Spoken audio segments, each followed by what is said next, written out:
Welcome to solverfy.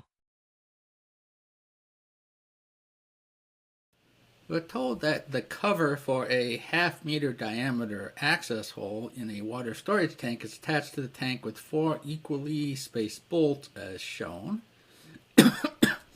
Determine additional force on each bolt due to the water pressure from the center of the cover when the center of the cover is located 1.4 meters below the water surface.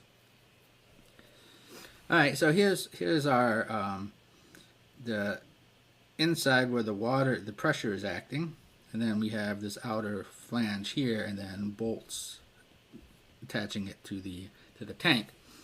And so we know that the water level is 1.4 meters above the center of the circle, which is that's also the centroid measured from the surface of the water. And then we'll have to figure out what the center of pressure is, and it'll be somewhere a little deeper because the pressure increases as we go down.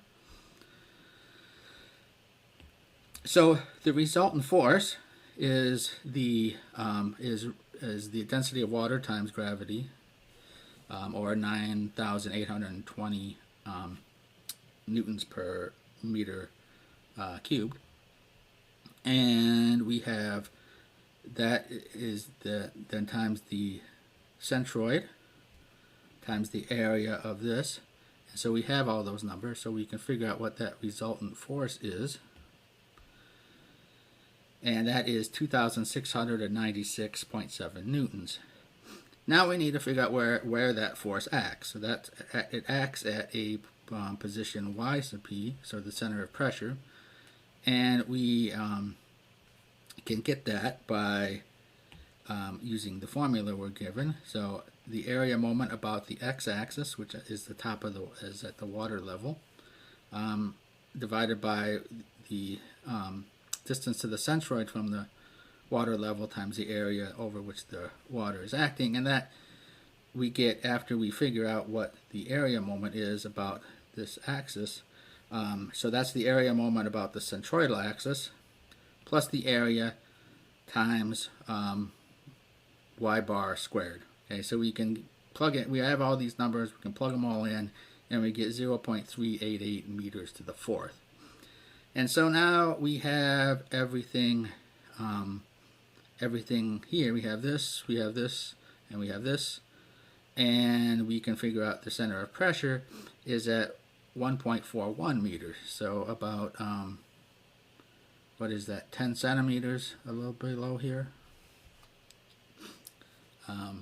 So we have those things, and now we have to do the mechanics.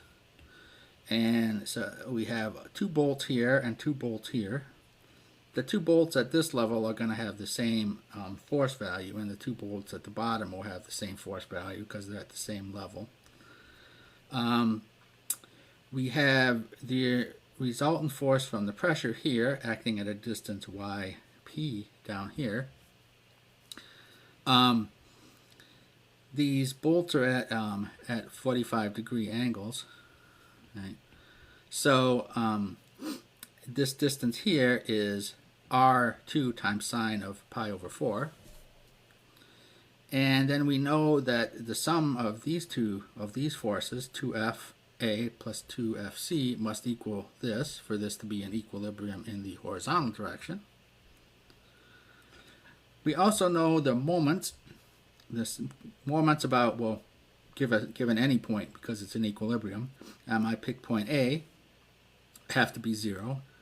So that is, let's see here, distance is 2d times 2fc is 4dfc, and clockwise is in the negative direction as I've defined it here.